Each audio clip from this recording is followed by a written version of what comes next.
Pierre-Jean, tu nous as proposé de nous démontrer qu'un projet urbain peut se décliner en poésie ou en termes poétiques.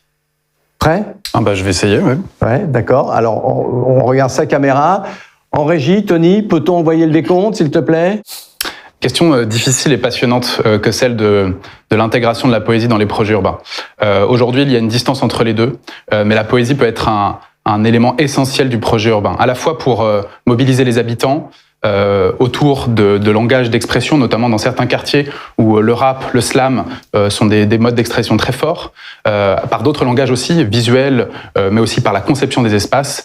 C'est aussi important pour les professionnels de l'immobilier pour construire le récit des lieux, non pas dans une approche, on va dire, fonctionnelle, mais vraiment en étant en résonance avec les espaces, avec les lieux et avec soi-même. Parce que la poésie, c'est vraiment ça, c'est ce travail de résonance entre les gens, de casser les barrières, de toucher d'un point de vue sensible à la fois l'autre par les mots et à la fois soi-même en allant chercher au fond de soi un certain nombre d'émotions et de rapports à la vie.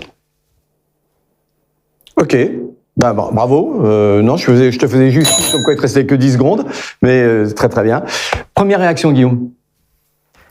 C'est intéressant, c'est-à-dire qu'on voit effectivement l'apport de la poésie sur les côtés sensibles, au-delà des choses plus normées, plus cadrées, et ce lien avec le sensible, avec le vécu des habitants et avec le vécu de ceux qui font la programmation, peut se traduire effectivement à travers la poésie et apporter une autre dimension, et ça, je trouve ça très intéressant, effectivement, dans cette approche sur l'urbain.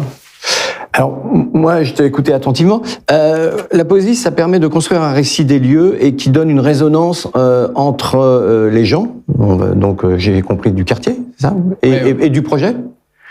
Oui, c'est ça, une résonance horizontale à la fois dans le projet. Je pense qu'il y a pas mal de projets urbains qui se passent de manière un peu froide parfois.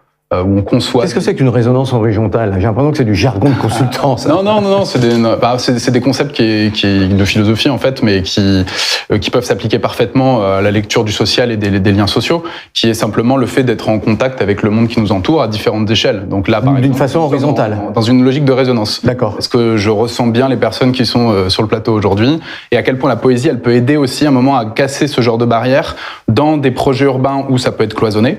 Voilà, où finalement on voit plus très bien pourquoi on fait ça. On fait du projet urbain pour les gens, pour construire la ville, et parfois il manque ce lien-là, cette fluidité. Ça rejoint d'ailleurs la ville liquide un petit peu, cette notion de mettre du lien, du fluide entre guillemets entre nous, entre les gens, et puis évidemment pour les habitants. Ça voudrait dire que, par exemple, pour tout projet urbain, il faudrait qu'il y ait un poète ? Alors, un poète, un artiste en tout cas. Je ne sais pas si nécessairement un poète. La poésie peut se loger ailleurs, elle peut se loger dans l'image, elle peut se loger dans plein de choses, mais qu'en tout cas il y ait cette sensibilité-là. Oui, je pense que c'est important. Elle peut venir aussi des gens qui font les projets, l'immobilier. Oui, bien sûr. Je ne sais pas si on a sous la main assez de poètes pour tous les projets urbains qui existent, mais ça pourrait être une nouvelle profession, pourquoi pas. Poète urbain. Ça peut faire baisser le chômage aussi. Pour faire baisser le chômage.